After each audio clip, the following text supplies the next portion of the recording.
नमस्ते बच्चों, मेरा नाम सीमा बानो। मैं श्री मल्लिकार्जुन स्वामी हाई स्कूल में हिंदी शिक्षिका हूँ। बच्चों, आज हम 9वीं कक्षा के गद्य भाग सौर ऊर्जा इस पाठ के बारे में जानेंगे। पाठ का नाम है सौर ऊर्जा।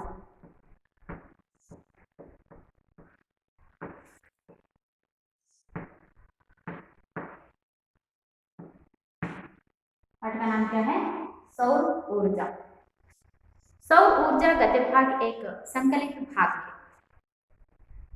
इस पाठ के बारे में जानने से पहले हम इस पाठ का आशय देखेंगे, यानी कि कोई भी पाठ को जानने से पहले उस पाठ के आशय को जानना बहुत ही जरूरी होता है।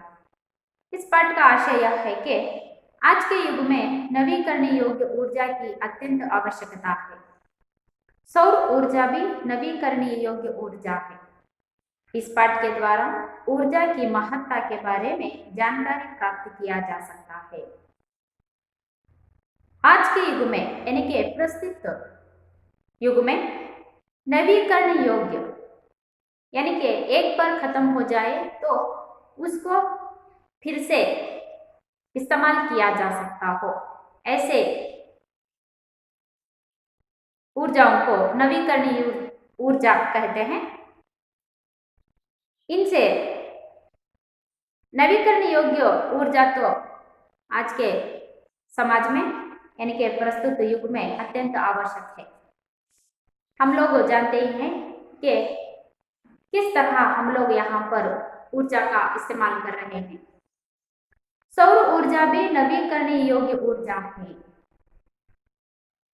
नवीकरण योग्य ऊर्जाओं में सौर ऊर्जा भी एक नवीकरण योग्य ऊर्जा है, यानी कि सौर शक्ति। सौर शक्ति को हम लोग जानते ही हैं कि हम लोग सूर्य के ताप से बिजली का उत्पादन कर रहे हैं। इस सौर ऊर्जा को हम लोग किस तरह उपयोग कर रहे हैं? नवीकरण योग्य ऊर्जाओं में सौर ऊर्जा भी एक है।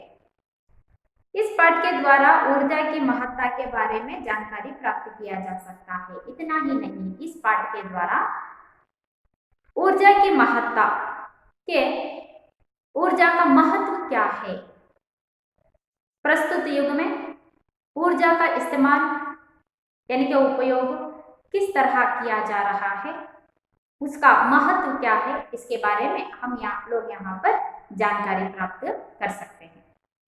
बच्चों, आप लोगों ने इस पाठ का आशय देखा कि नवीकरण योग्य यानी कि एक बार खत्म हो जाए तो उसको दोबारा उत्पादन किया जा सके, ऐसे ऊर्जाओं को हम नवीकरण योग्य ऊर्जा कहते हैं। ಕನ್ನಡ में ನವೀಕರಿಸಬಹುದಾದ ನವೀಕರಿಸಲಾಗದ ಸಂಪನ್ಮೂಲಗಳು ಅಂತ ಹೇಳ್ಬಿಟ್ಟು ಕರಿತೀವಿ ನಾವು। ಈ ಒಂದು ಪಾಠದಲ್ಲಿ ನವೀಕರಿಸಬಹುದಾದ ಅಂತಂದ್ರೆ ಒಂದು ಸಲ ಅದು ಮುಕ್ತಾಯ ಆಯಿತು, ಮುಗೀತು ಅಂತಂದ್ರೆ ಅದನ್ನ ಮತ್ತೆ ನಾವು ಮರು ಉತ್ಪಾದನೆಯನ್ನ ಮಾಡಬಹುದು। ಅಂತಹ ಒಂದು ವಸ್ತುಗಳನ್ನ ನಾವು ನವೀಕರಿಸಬಹುದಾದ ವಸ್ತುಗಳು, ಸಂಪನ್ಮೂಲಗಳು ಅಂತ ಹೇಳ್ಬಿಟ್ಟು ಕರಿತೀವಿ। ನವೀಕರಿಸಲಾಗದ ಸಂಪನ್ಮೂಲಗಳು ಅಂತಂದ್ರೆ ಅದು ಒಂದ್ಸಲ ಮುಗಿದೋಯ್ತು ಅಂತಂದ್ರೆ ಮತ್ತೆ ಅದನ್ನ ಉತ್ಪಾದನೆ ಮಾಡೋದಕ್ಕೆ ಸಾಧ್ಯ ಆಗದೇ ಇರುವಂತಹ ಸಂಪನ್ಮೂಲಗಳನ್ನ ನವೀಕರಿಸಲಾಗದಂತಹ ಸಂಪನ್ಮೂಲಗಳು ಅಂತ ಹೇಳಿ ಕರೀತೀವಿ। ಸೌರಶಕ್ತಿ ಅನ್ನುವಂತಹದ್ದು ನವೀಕರಿಸಬಹುದಾದ ಸಂಪನ್ಮೂಲನ ಅಥವಾ ನವೀಕರಿಸಲಾಗದ ಸಂಪನ್ಮೂಲ? ನವೀಕರಿಸಬಹುದಾದಂತಹ ಸಂಪನ್ಮೂಲ ಆಗಿರುವಂತಹದ್ದು ಸೌರಶಕ್ತಿ। ಈ ಪಾಠದಲ್ಲೂ ಸಹ ನಾವು ಸೌರಶಕ್ತಿಯ ಮಹತ್ವವನ್ನ ಅಂದ್ರೆ ಯಾವ ರೀತಿಯಾಗಿ ಸೌರಶಕ್ತಿಯ ಉಪಯೋಗವನ್ನ ನಾವು ಪಡ್ಕೊಳ್ತಾ ಇದ್ದೀವಿ, ಯಾವ ಯಾವ ವಿಧಾನಗಳ ಮೂಲಕ ಸೌರಶಕ್ತಿಯನ್ನ ಉಪಯೋಗಿಸ್ತಾ ಇದ್ದೀವಿ ಅನ್ನುವಂತಹದ್ದನ್ನು ಈ ಒಂದು ಪಾಠದಲ್ಲಿ ಕಲಿಯುವಂಥದ್ದು। ಇದೇ ಒಂದು ಪಾಠದ ಉದ್ದೇಶ। पाठ का आशय तो हम लोगों ने देखा। अब मैं इस पाठ का वाचन करूंगी, आप सब ध्यानपूर्वक देखिए। हजारों सालों से हम सूर्य की ऊर्जा का उपयोग करते आ रहे हैं, लेकिन हाँ, बिजली बनाने के लिए उसका उपयोग हाल ही में शुरू हुआ है। सूर्य पृथ्वी से है लगभग 15 करोड़ किलोमीटर की दूरी पर, किंतु बाप रे है कितना शक्तिशाली। उसकी ऊर्जा का ऊर्जा के एक हिस्से मात्र से हमारी ऊर्जा संबंधी सारी आवश्यकताएं पूर्ण हो सकती है। सौर ऊर्जा का अर्थ है सौर शक्ति। इसे अंग्रेजी में सोलर एनर्जी कहते हैं।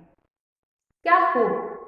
आजकल इसी ऊर्जा का उपयोग बिजली के उत्पादन में होता है।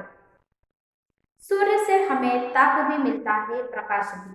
जैसे जैसे बिजली का उपयोग तथा मांग बढ़ने लगी, वैसे वैसे बिजली उत्पादन के अलग अलग स्रोतों को मनुष्य ढूंढने लगा। तब प्रारंभ हुआ सूर्य से नवीकरणीय योग्य ऊर्जा का उत्पादन। नवीकरणीय योग्य ऊर्जा का उत्पादन मुख्यतः जल, वायु तथा सूर्य, इन तीनों तत्वों से हो सकता है। इसे जल ऊर्जा, वायु ऊर्जा और सौर ऊर्जा कहा जाता है। वाह, क्या बात है! पिछले कुछ वर्षों से सौर ऊर्जा उत्पादन की तकनीकी में तेजी से वृद्धि हुई है। सौर ऊर्जा से बिजली पैदा करने के प्रमुख रूप से दो तकनीकी उपलब्ध है। एक है फोटोवोल्टाइक और दूसरा है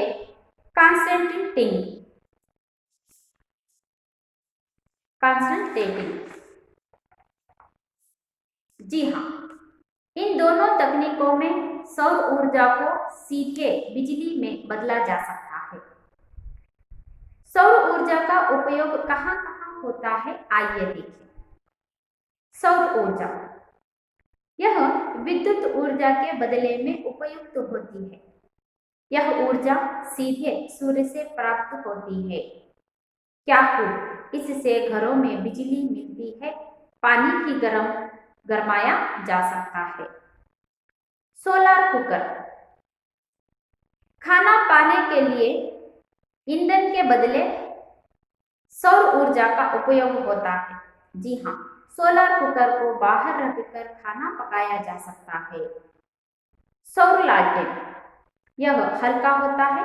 अरे, इसे लगाने के लिए मिट्टी का तेल, पेट्रोल या गैस की जरूरत ही नहीं पड़ती। सौर पतदीप वाह, सौर पतदीप से होती है बिजली की बचत। जहां विद्युत लाइन नहीं लगा सकते, ऐसे प्रदेशों में यह अधिक उपयोगी है। इसी प्रकार कृषि क्षेत्र में सिंचाई में जल निकालने के लिए सौर पंप का उपयोग किया जाता है। यातायात के क्षेत्र में सौर ऊर्जा के कारण ईंधन की बचत हो रही है। औद्योगिक क्षेत्र में भी यह अधिक से अधिक लाभदायक सिद्ध हुआ है।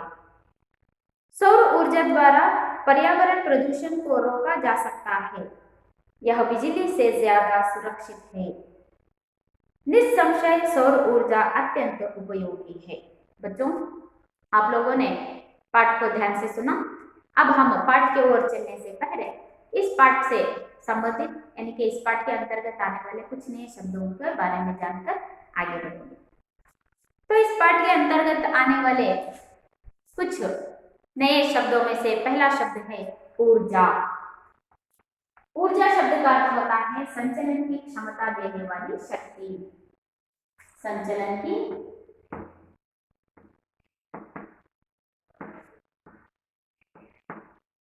क्षमता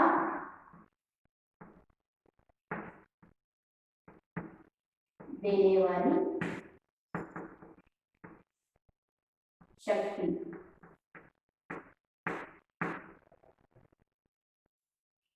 अगला शब्द है हाल ही में यानी कि वर्तमान में।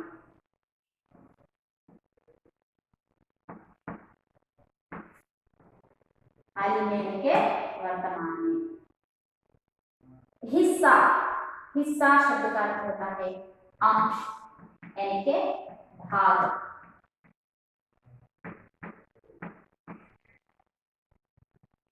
ताप शब्द का अर्थ होता है ताप, गर्मी। ताप शब्द का अर्थ क्या होता है? गर्मी। अगला शब्द है तकनीक। तकनीक शब्द का अर्थ होता है प्रविधि।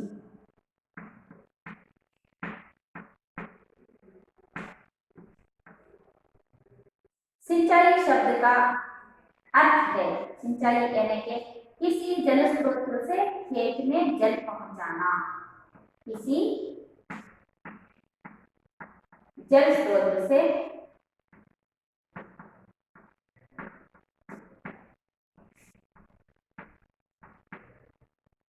खेत में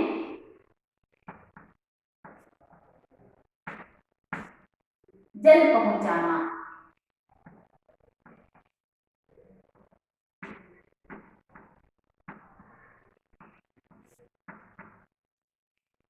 हल्का, हल्का शब्द का अर्थ होता है कम वजन वाला, कम वजन वाला।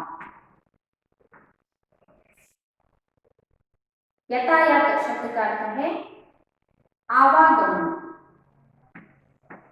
आवागमन। औद्योगिक शब्द का अर्थ है उद्योग संबंधी, उद्योग संबंधी। औद्योगिक शब्द का अर्थ होता है उद्योग संबंधी। पहला शब्द कौन सा है?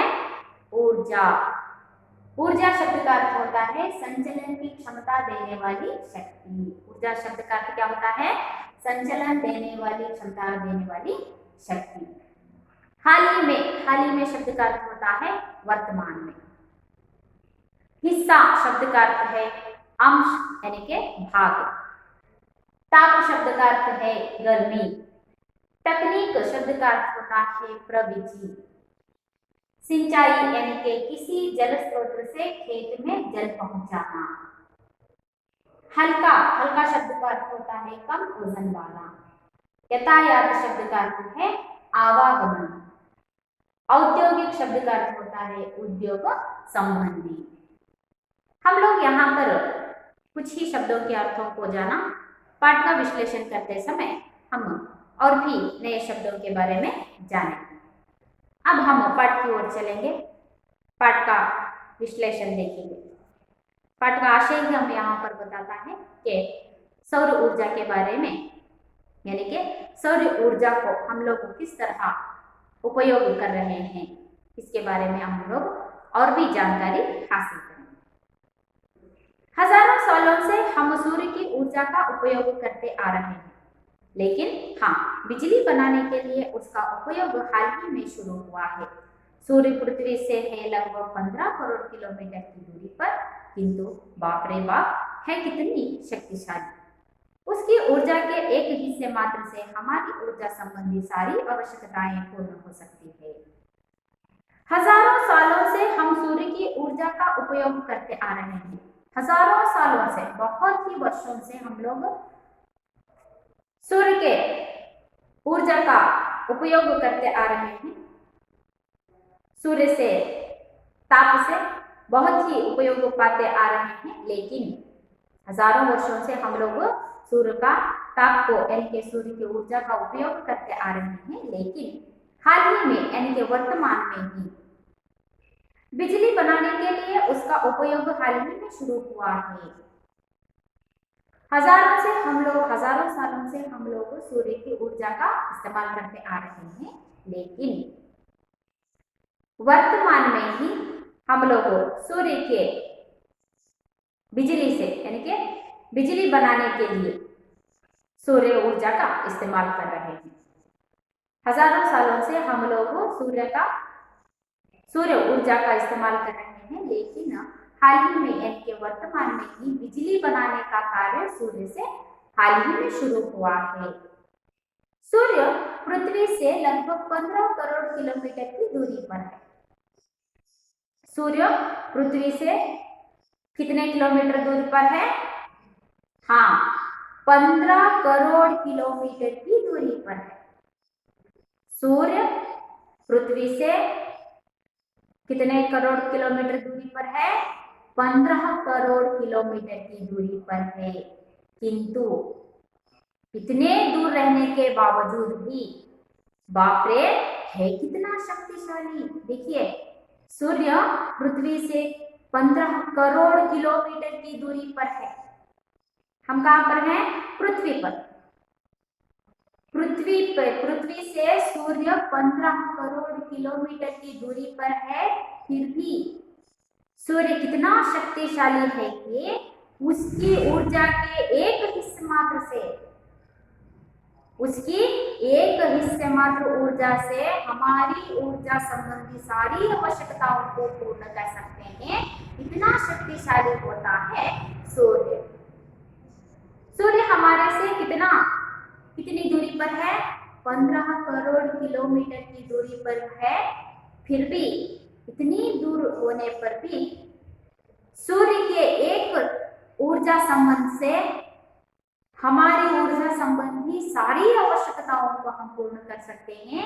इतना शक्तिशाली होता है सूर्य ऊर्जा।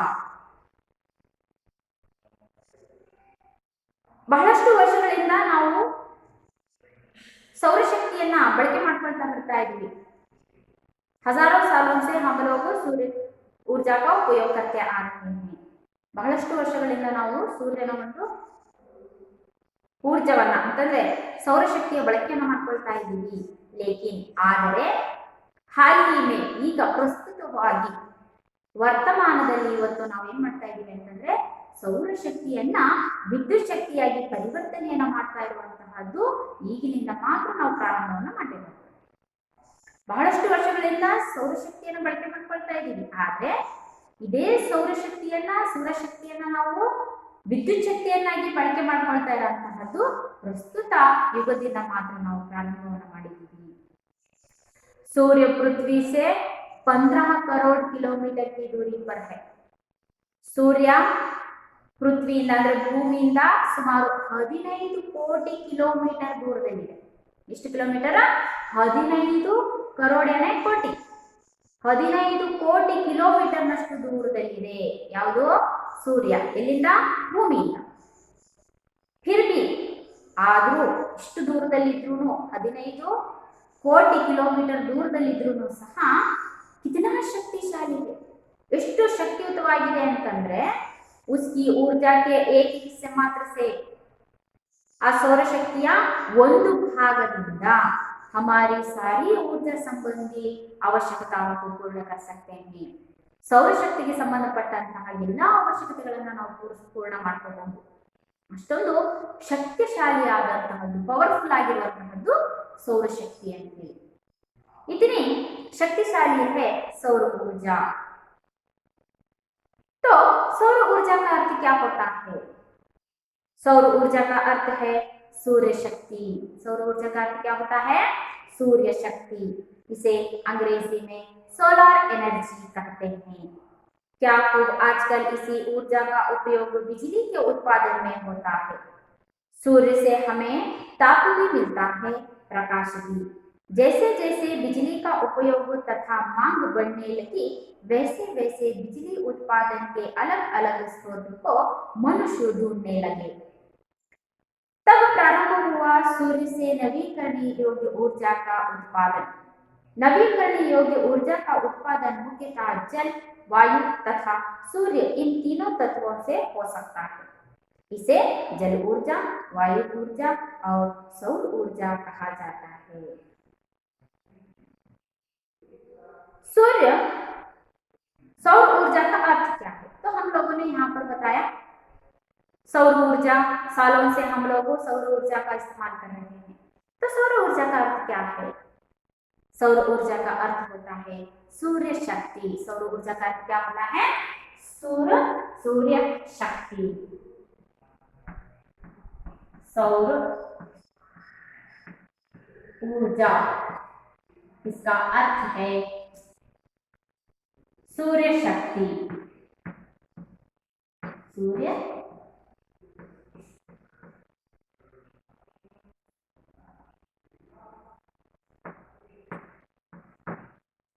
सौर ऊर्जा का अर्थ क्या होता है? सूर्य शक्ति, यानी कि अंग्रेजी में कहते हैं सोलर एनर्जी।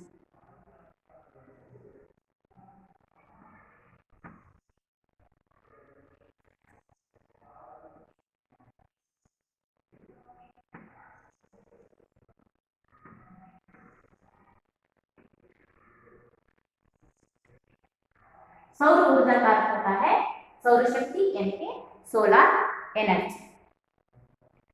क्या हो, आजकल इसी ऊर्जा का उपयोग बिजली के उत्पादन में होता है। सौर ऊर्जा का अर्थ होता है सूर्य शक्ति यानी कि सोलर एनर्जी। आजकल इसी ऊर्जा यानी कि सौर ऊर्जा का उपयोग बिजली के उत्पादन में होता है। सौर ऊर्जा को बिजली के रूप में बदलाया जा रहा है, यानी कि सौर शक्ति को विद्युत शक्ति के रूप में परिवर्तित किया जा रहा है। सूर्य से हमें ताप भी मिलता है। देखिए, सूर्य से हमें ताप भी मिलता है और प्रकाश भी मिलता है। ताप को भी इस्तेमाल कर रहे हैं, प्रकाश को भी हम लोग यहाँ पर उपयोग कर रहे हैं। इन दोनों के साथ साथ हम सौर शक्ति को विद्युत शक्ति के रूप में परिवर्तित भी कर रहे हैं। जैसे जैसे बिजली का उपयोग तथा मांग बढ़ने लगी, हम लोग जानते ही हैं कि आजकल जितनी आबादी बढ़ रही है उतनी आवश्यकताएं बढ़ रही है, उनमें बिजली की आवश्यकता भी एक है। जितनी आबादी बढ़ रही है वहां पर बिजली की आवश्यकता भी बढ़ती जा रही है। इसीलिए वैसे वैसे बिजली उत्पादन के अलग अलग स्रोतों को मनुष्य ढूंढने लगा है। जैसे जैसे आबादी बढ़ती जा रही है, जनसंख्या बढ़ती जा रही है, वैसे वैसे बिजली की आवश्यकता भी बढ़ती जा रही है। तो उन सभी बिजली की आवश्यकताओं को पूर्ण करने के लिए हमें तो अलग अलग स्रोतों को ढूंढना जरूरी होता है। वैसे ही यहाँ पर भी जैसे आबादी बढ़ती जा रही है, वैसे ही बिजली की आवश्यकता भी बढ़ती जा रही है। वैसे वैसे ही दूसरे अलग अलग स्रोतों को मनुष्य ढूंढने लगा है। तब प्रारंभ हुआ सूर्य से नवीकरण योग्य ऊर्जा का उत्पादन। जब मनुष्य ने सोचा अब तो बिजली का आवश्यकता तो अधिक होती जा रही है, तो हमें बिजली उत्पादन करने के कोई और स्रोतों को ढूंढना चाहिए। तभी मनुष्य के दिमाग में आया कि सूर्य से हम लोग बिजली का उत्पादन कर सकते हैं। ऐसे मनुष्य ने सूर्य से बिजली का उत्पादन करने का प्रयास किया। नवीकरण योग्य ऊर्जा का उत्पादन।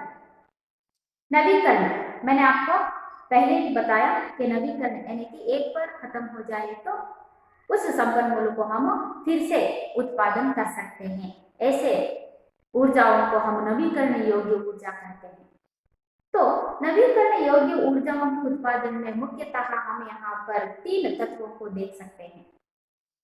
पहला है जल, वायु तथा सूर्य। इन तीनों तत्वों से हो सकता है।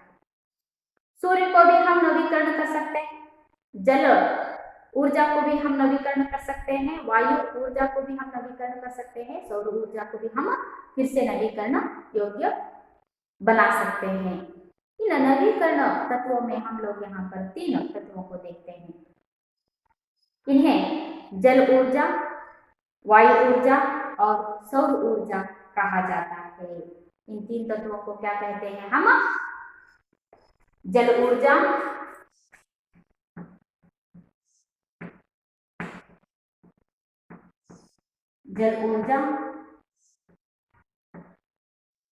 दूसरा है वायु ऊर्जा,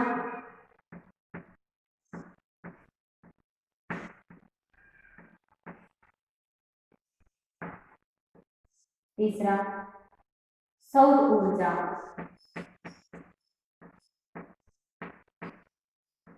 यह तीनों तत्व नवीकरण योग्य तत्व है, यानी कि ऊर्जा है। नवीकरण योग्य ऊर्जाओं में 3 प्रकार देखते हैं हम, जल ऊर्जा, वायु ऊर्जा और सूर्य ऊर्जा।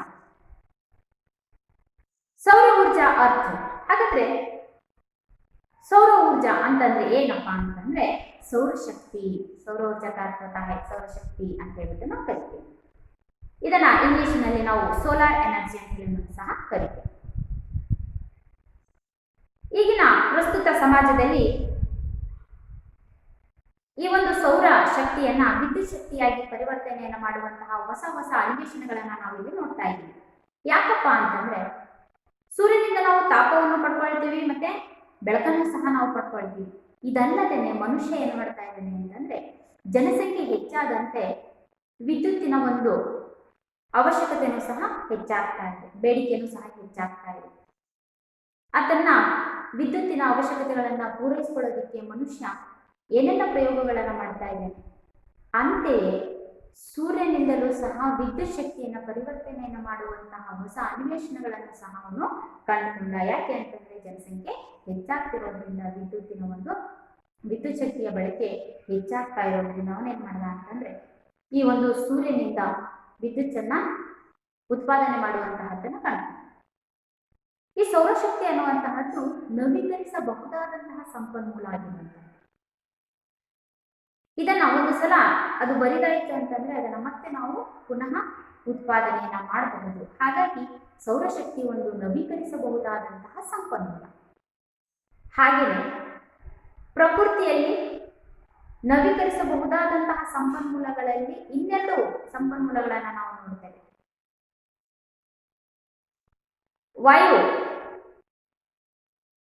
ವಾಯುಶಕ್ತಿ, ಮತ್ತೆ ಜಲಶಕ್ತಿ, ಮತ್ತೆ ಸೂರ್ಯಶಕ್ತಿ. ಈ ಮೂರರಿಂದ ನಾವೇನ್ ಮಾಡಬಹುದು ಅಂತಂದ್ರೆ ವಿದ್ಯುತ್ತನ್ನ ಉತ್ಪಾದನೆ ಮಾಡಬಹುದು. ನವೀಕರಿಸಬಹುದಾದಂತಹ ಸಂಪನ್ಮೂಲಗಳು ಅಂತಂದ್ರೆ ವಾಯುಶಕ್ತಿ, ಜಲಶಕ್ತಿ ಮತ್ತೆ ಸೂರ್ಯ शक्ति. इन तीनों नवीकरण योग्य तत्वों को हम लोग यहाँ पर देखें. क्या बात है, पिछले कुछ वर्षों से सौर ऊर्जा उत्पादन की तकनीकी में तेजी से वृद्धि हुई है.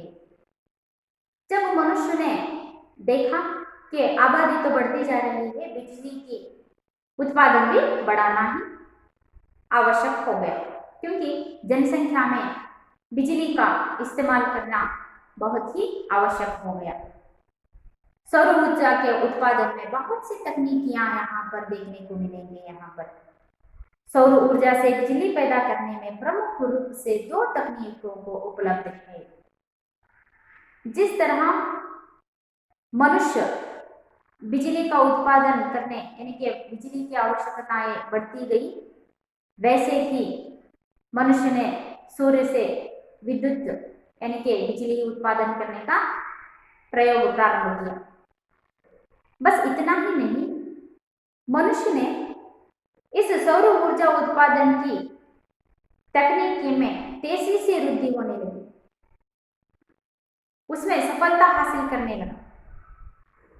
सौर ऊर्जा से बिजली पैदा करने के प्रमुख रूप से दो तकनीकियों को यहाँ पर देखते हैं. सौर ऊर्जा से बिजली पैदा करने के प्रमुख दो तकनीकियों को यहाँ पर हम देखते हैं. उनमें से पहला है फोटोवोल्टाइक. पहला कौन सा है? फोटोवोल्टाइक. और दूसरा है कॉन्सेंट्रेटिंग. दूसरा कौन सा है? कॉन्सेंट्रेटिंग. पहला कौन सा है?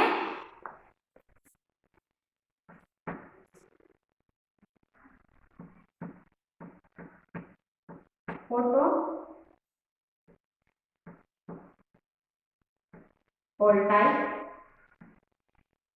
ये क्या है? बिजली यानी कि सौर ऊर्जा को बिजली उत्पादन करने के प्रमुख दो तकनीक हैं. उनमें से पहला है फोटोवोल्टाइक और दूसरा है कॉन्सेंट्रेटिंग.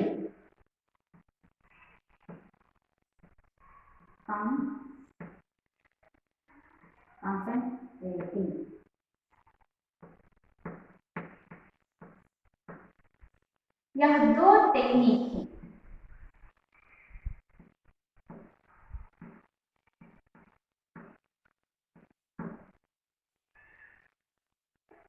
सौर ऊर्जा को बिजली के रूप में परिवर्तित करने के लिए यहाँ पर दो तकनीक को इस्तेमाल किया जाता है. उनमें से पहला है फोटोवोल्टाइक और कॉन्सेंट्रेटिंग.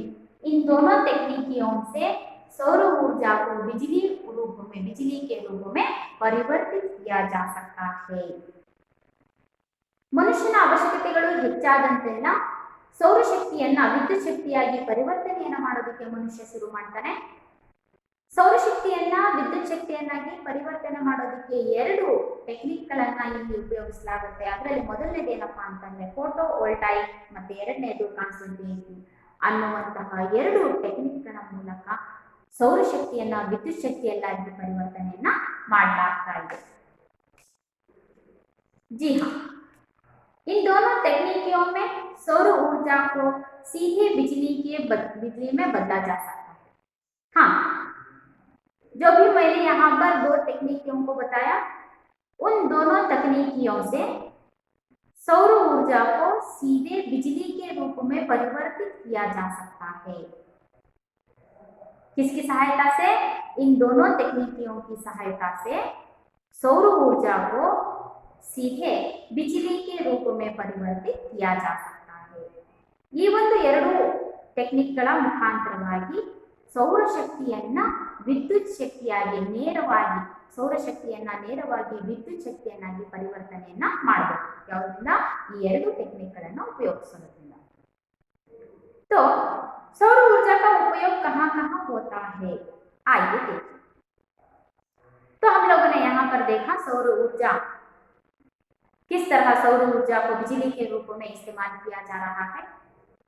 तो सौर ऊर्जा को और कौन कौन से रूप में उपयोग किया जा रहा है, आगे देखिए. पहला है सौर ऊर्जा. पहला कौन सा है? सौर ऊर्जा. यहाँ विद्युत ऊर्जा के बदले में उपयुक्त होती है. यहाँ ऊर्जा सीधे सूर्य से प्राप्त होती है. क्या हो? इससे घरों में बिजली मिलती है, पानी भी गरमाया जा सकता है. हम लोगों ने यहाँ पर पहला देखा, पहले है सौर ऊर्जा. यहाँ पर विद्युत ऊर्जा के बदले में, यहाँ पर सौर ऊर्जा में विद्युत ऊर्जा के बदले में उपयुक्त होती है. यह ऊर्जा सीधे सूर्य से प्राप्त होती है. यह ऊर्जा हमें यहाँ पर सीधे कहाँ से प्राप्त होती है? सूर्य से प्राप्त होती है.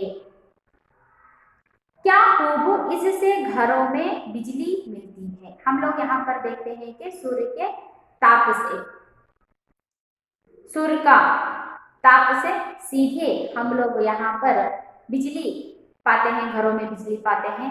आप लोगों ने यहाँ पर देखा ही होगा, हम लोग सूर्य के ताप से बिजली को घर पर पा सकते हैं और पानी भी गरमाया जा सकता है. बहुत से घरों में हम लोगों ने यहाँ पर देखा है कि सोलरों को डालते हुए उससे सूर्य की ताप से पानी गरमाया जा सकता है. यहाँ पर कोई बिजली का इस्तेमाल नहीं किया जाता, केवल सूर्य के ताप से ही हम लोग वहां पर पानी को गरमाया जा सकता है. इसे कहते हैं सौर ऊर्जा. या विद्युत ऊर्जा के बदले में उपयुक्त होती है. ಈ ಸೌರ ಊರ್ಜಾದಲ್ಲಿ ಸೌರಶಕ್ತಿ ಅಂತಂದ್ರೆ ಏನಪ್ಪಾ ಅಂತಂದ್ರೆ, ನಾವಿಲ್ಲಿ ಮೊದಲನೇದಾಗಿ ಸೌರಶಕ್ತಿಯನ್ನ ಎಲ್ಲೆಲ್ಲಿ ನಾವು ಉಪಯೋಗಿಸ್ತೇವೆ ಅಂತಂದ್ರೆ, ಮೊದಲನೇದಾಗಿ ನಮಗೆ ಇಲ್ಲಿ ಸಿಗುವಂತಹದ್ದೇನು ಅಂತಂದ್ರೆ ऊर्जा सीधे सूर्य से प्राप्त होती है. ನಮಗೆ ನೇರವಾಗಿ ಸೂರ್ಯನ ಕಿರಣಗಳಿಂದ, ಸೂರ್ಯನ ತಾಪದಿಂದ ನಾವು ಉಪಯೋಗಿಸುವಂತಹ ಉಪಯೋಗಗಳು ಯಾವುದು ಅಂತಂದ್ರೆ, घरों में बिजली मिलती है. ಸೋಲಾರ್ ಅನ್ನು ಹಾಕೋದ್ರಿಂದ ನಮಗೆ ನೇರವಾಗಿ ಮನೆಗಳಿಗೆ ವಿದ್ಯುತ್ ಉತ್ಪಾದನೆ ಆಗುತ್ತೆ, ಅಂದ್ರೆ ವಿದ್ಯುತ್ ನಮಗೆ ಸಿಗುತ್ತೆ. उतना ही नहीं, पानी भी गरमाया जा सकता है. ನಾವು ಮನೆಯಲ್ಲಿ ಸೋಲಾರ್ಗಳನ್ನು ಉಪಯೋಗಿಸ್ತೀವಿ, ಅದು ಸೂರ್ಯನ ತಾಪಕ್ಕೆ, ಸೂರ್ಯನ ಕಿರಣಗಳಿಗೆ ಏನಾಗುತ್ತೆ ಅಂತಂದ್ರೆ ನೀರು ಬಿಸಿ ಆಗುತ್ತೆ. ಮನೆಯಲ್ಲಿ ನಾವು ಸೋಲಾರ್ಗಳನ್ನು ನೋಡಿರ್ಬೋದು ಅಲ್ವಾ. ನಾವು ಮನೆಯಲ್ಲೂ ಸಹ ಅಂತಂದ್ರೆ घर में भी हम पानी गरमाया जा सकता है. यही सौर ऊर्जा का उपयोग है. अगले देखेंगे सोलर कुकर यानी कि सौर चूल्हा पाचक. अगला इस्तेमाल कौन सा है? Solar cooker.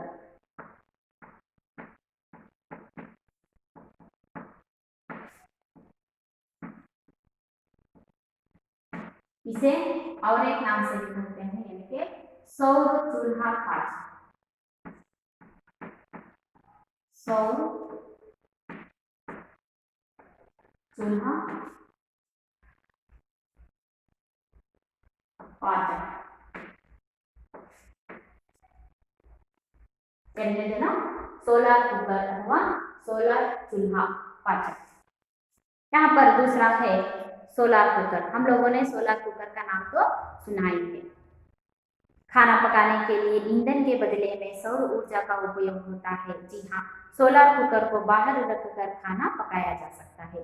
सोलर कुकर का इस्तेमाल यहाँ पर सोलर कुकर में बाहर रखकर सोलर कुकर को बाहर रखकर सूर्य के ताप से ही हम लोग खाना पका सकते हैं। इसे सोलर कुकर यानी के सौर चूल्हा पाचक भी कहते हैं। सोलर ಕುಕ್ಕರಿನ ಹೆಸರನ್ನು ನಾವು ಕೇಳಿರಬಹುದು। ಈ ಸೋಲಾರ್ ಕುಕ್ಕರ್ ಅಲ್ಲಿ ಏನು ಮಾಡಬೇಕು ಅಂತಂದ್ರೆ ನಾವು ಅಕ್ಕಿಯನ್ನು ತೊಳೆದ್ಬಿಟ್ಟು ನೀರನ್ನು ಹಾಕಿ ಏನು ನಾವು ಅನ್ನ ಮಾಡೋದಕ್ಕೆ ಏನೆಲ್ಲ ಪದಾರ್ಥಗಳನ್ನು ಉಪಯೋಗಿಸ್ತೀವಲ್ವಾ, ಅಂದ್ರೆ ನೀರು, ಅಕ್ಕಿ ಮತ್ತೆ ಉಪ್ಪನ್ನು ಹಾಕಿ ಅದನ್ನ ಮುಚ್ಚಿಬಿಟ್ಟು ಸೂರ್ಯನ ತಾಪಕ್ಕೆ ಇಟ್ವಿ ಅಂತಂದ್ರೆ ಅದು ಸೂರ್ಯನ ತಾಪಕ್ಕೆ ಏನಾಗುತ್ತೆ, ಅನ್ನ ಆಗುತ್ತೆ। ಈ ರೀತಿಯಾಗಿ ನಾವು ಬಿಸಿಲಲ್ಲೂ ಸಹ ಸೂರ್ಯನ ತಾಪದಲ್ಲಿ ನಾವು ಆಹಾರವನ್ನ ತಯಾರಿಸಿಕೊಳ್ಳಬಹುದು।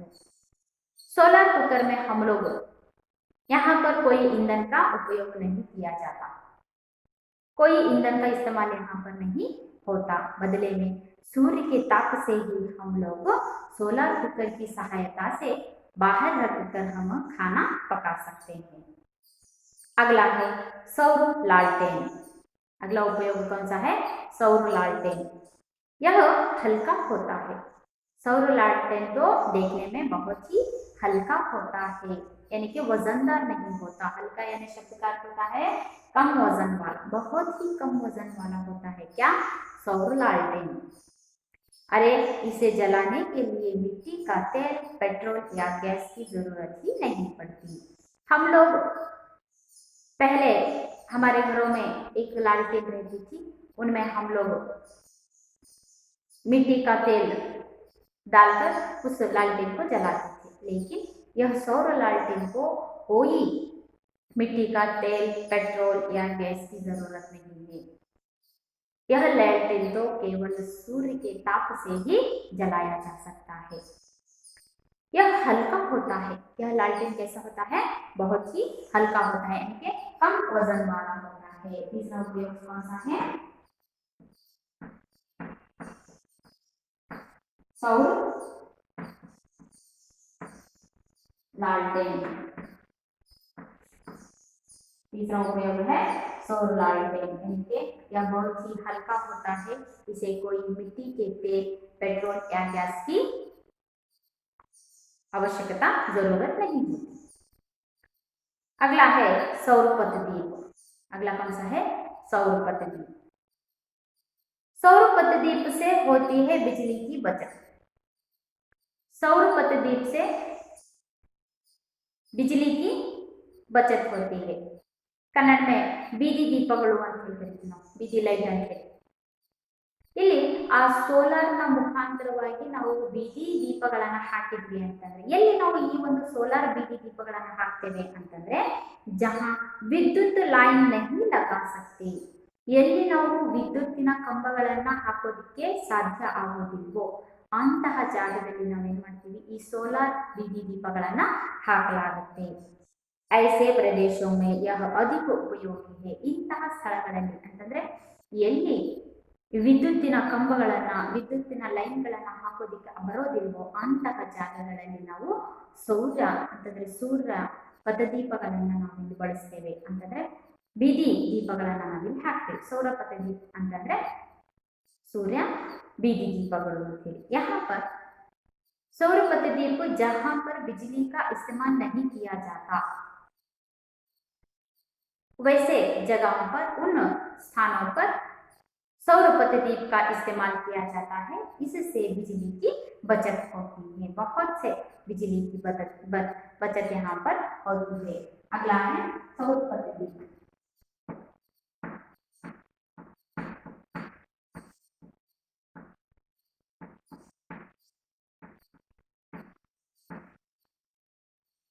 तो हम लोगों ने यहाँ पर देखा सूर्य को यानी कि सौर ऊर्जा का उपयोग कहाँ कहाँ पर होता है। पहला है सौर ऊर्जा, सोलर कुकर, सोलर लालटेन, सोलर सौर पतदीप, इन चारों जगह पर सौर ऊर्जा का उपयोग किया जाता है। सौर ऊर्जा, सौर सोलर कुकर, सौर लालटेन, सौर पतदीप, इन चारों जगहों पर हम लोग सौर ऊर्जा का इस्तेमाल करते हैं। इस प्रकार कृषि क्षेत्र में सिंचाई में जल निकालने के लिए सौर पंप का उपयोग किया जाता है। केवल इतना ही नहीं, इसके अलावा कृषि क्षेत्र में भी सिंचाई में जल निकालने के लिए, सिंचाई यानी क्या, किसी जल स्रोत से खेत में जल पहुंचाना, जल निकालने के लिए सौर पंप का भी उपयोग किया जा रहा है। यातायात के क्षेत्र में सौर ऊर्जा के कारण ईंधन की बचत हो रही है। इतना ही नहीं, यहाँ पर यातायात यानी आवागमन, इंपोर्ट एक्सपोर्ट, चीजों को मंगवाने के लिए यानी कि भेजने के लिए, मंगवाने के लिए भी यहाँ पर ईंधन की बचत हो रही है। सोलर के इस्तेमाल से यहाँ पर यातायात क्षेत्र में भी ईंधन की बचत हो रही है। औद्योगिक क्षेत्र में भी यह अधिक से अधिक लाभदायक सिद्ध हुआ है। इतना ही नहीं, औद्योगिक क्षेत्र यानी कि उद्योग क्षेत्र में भी सौर ऊर्जा हमारे लिए एक लाभदायक सिद्ध हुआ है। सौर ऊर्जा द्वारा पर्यावरण प्रदूषण को रोका जा सकता है। इतना ही नहीं, जब हम ईंधनों का इस्तेमाल करते हैं तो वहां पर हमें पर्यावरण का प्रदूषण होने की संभावना होती है, लेकिन जब हम सौर ऊर्जा का, उन ईंधनों का, सौर ऊर्जा का इस्तेमाल करते हैं तो यहाँ पर हमें पर्यावरण प्रदूषण का भी कोई, यहाँ पर कोई आवश्यकता यानी कि प्रदूषण रोका जा सकता है। यह बिजली से ज्यादा सुरक्षित है। इतना ही नहीं, हम लोग हर रोज देखते हैं, हर दिन देखते हैं कि बिजली से कितना नुकसान होता जाता है, लेकिन सौर ऊर्जा का इस्तेमाल करते हैं तो यहाँ पर हमें बहुत ही सुरक्षित व्यवस्था होती है। निस्संशय सौर ऊर्जा उत्पादन उपयोगी है। इतना ही नहीं, इन सभी को देखते हुए कहा जाए तो सौर ऊर्जा अत्यंत उपयोगी है। हम लोगों ने यहाँ पर देखा, सौर ऊर्जा के इस्तेमाल से हमें ईंधन की बचत होती है, बहुत ही सुरक्षित होता है। इतना ही नहीं, लाभदायक भी हमें यहाँ पर सिद्ध हुआ है, और बहुत ही सुरक्षा के दृष्टि से देखा जाए तो सौर ऊर्जा तो हम लोगों के लिए बहुत आवश्यक संपन्मूल यानी कि ऊर्जा बना हुआ है। ಈ ಸೌರಶಕ್ತಿ ಅನ್ನುವಂತಹದ್ದು ಕೃಷಿ ಕ್ಷೇತ್ರದಲ್ಲೂ ಸಹ ಸೌರಶಕ್ತಿಯ ಒಂದು ಉಪಯೋಗವನ್ನು ಮಾಡಲಾಗ್ತಾ ಇದೆ. ಹೇಗೆ ಅಂತಂದ್ರೆ, ನಾವು ಈ ಹೊಲಗದ್ದೆಗಳಲ್ಲಿ ನೀರನ್ನ ಪಂಪ್ ಮಾಡಿಸ್ತೀವಿ, ಅದಕ್ಕೂ ಸಹ ಇವತ್ತೇನ್ ಮಾಡ್ತಾ ಇದ್ದಾರೆ, ಸೌರ ಪಂಪ್ಗಳನ್ನ ಸಹ ಉಪಯೋಗಿಸ್ತಾ ಇರುವಂತಹದ್ದು. ಅಷ್ಟೇ ಅಲ್ಲ, ವಸ್ತುಗಳನ್ನ ಆಮದು ರಫ್ತು ಮಾಡುವಂತಹ ಕ್ಷೇತ್ರದಲ್ಲೂ ಸಹ ಇವತ್ತು ಸೌರದ ಒಂದು ಕಾರಣದಿಂದಾಗಿ ಇಂಧನಗಳ ಒಂದು ಕಡಿತ ಆಗ್ತಾ ಇದೆ, ಅದರ ಒಂದು ಕಡಿಮೆ ಬಳಕೆಯನ್ನು ಮಾಡ್ಕೊಳ್ತಾ ಇದ್ದೀವಿ. ಅಷ್ಟೇ ಅಲ್ಲ, ಉದ್ಯೋಗ ಕ್ಷೇತ್ರದಲ್ಲೂ ಸಹ ಇವತ್ತು ಸೌರಶಕ್ತಿ ಅನ್ನುವಂತಹದ್ದು ಬಹಳಷ್ಟು ತುಂಬಾನೇ ಲಾಭದಾಯಕವಾಗಿರುವಂತಹದ್ದು. ಇವೆಲ್ಲದರ ಜೊತೆಯಲ್ಲಿ ಸೌರಶಕ್ತಿಯನ್ನ ಉಪಯೋಗ ಮಾಡ್ತಾ ಇರೋದ್ರಿಂದ ಇವತ್ತು ಪರಿಸರ ಅನ್ನುವಂತಹದ್ದು ಮಲಿನ ಆಗ್ತಾ ಇಲ್ಲ. ಪರಿಸರ ಮಲಿನ ಆಗುವಂತಹದ್ದು, ಪರಿಸರ ಮಾಲಿನ್ಯವನ್ನ ಕಡಿಮೆ ಮಾಡೋದಿಕ್ಕೆ ಈ ಸೌರಶಕ್ತಿ ಅನ್ನುವಂತಹದ್ದು ಬಹಳಷ್ಟು ನಮಗೆ ಉಪಯೋಗವನ್ನ ಆಗ್ತಾ ಇದೆ. ಇದರ ಜೊತೆಯಲ್ಲಿ ವಿದ್ಯುತ್ ಶಕ್ತಿಗಿಂತ ಸೌರಶಕ್ತಿ ಅನ್ನುವಂತಹದ್ದು ಬಹಳ ಸುರಕ್ಷಿತವಾಗಿರುವಂತಹದ್ದು. ನಮಗೆ ಯಾವುದೇ ರೀತಿಯಾದಂತಹ ಹಾನಿ ಅಲ್ಲಿ ಆಗುವುದಿಲ್ಲ, ಅಷ್ಟು ಸುರಕ್ಷಿತವಾಗಿರುವಂತಹದ್ದು ಸೌರಶಕ್ತಿ. ಒಟ್ಟಾರೆಯಾಗಿ ಹೇಳಬೇಕು ಅಂತಂದ್ರೆ ಸೌರಶಕ್ತಿ ಅನ್ನುವಂತಹದ್ದು ಅತ್ಯಂತ ಉಪಯೋಗಕರವಾಗಿರುವಂತಹ ಒಂದು ಸಂಪನ್ಮೂಲವಾಗಿರುವಂತಹದ್ದು, ನೈಸರ್ಗಿಕವಾಗಿ ದೊರಕಿರುವಂತಹ ಸಂಪನ್ಮೂಲ ಅಂತಂದ್ರೆ सौरशक्ति। इन सभी अंशों को देखा जाए तो सौर शक्ति का उपयोग हम लोग बहुत ही अच्छी तरीके से कर रहे हैं। सौर शक्ति से बिजली की बचत हो रही है, अधिक सुरक्षित है, लाभदायक है। हर एक क्षेत्र में सौर शक्ति का उपयोग इस्तेमाल किया जा रहा है। आशा करती हूँ बच्चों आप सभी को गद्य भाग समझ में आ गया होगा। इस पाठ से संबंधित मैं आपको यहाँ पर एक गृह कार्य दूंगी, यानी कि यहाँ पर मैं आपको 2 प्रश्न दूंगी। उन प्रश्नों के उत्तरों को आप सब लिख कर लाइए।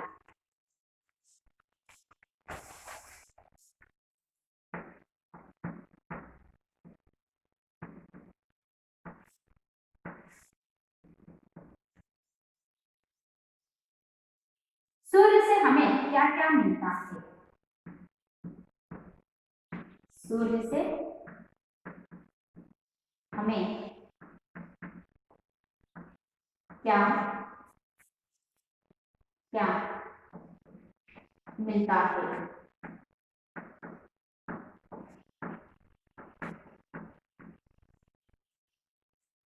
अगला प्रश्न है, 3 ऊर्जाओं के नाम लिखिए।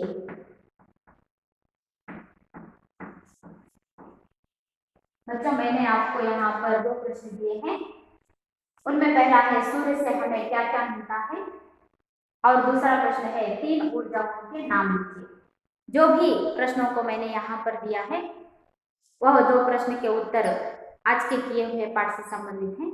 आप लोग घर पर इस पाठ को फिर एक बार पढ़ लीजिए और इसके अर्थ को समझने का प्रयास कीजिए और इन 2 प्रश्नों के उत्तरों को लिखने की प्रयत्न कीजिए।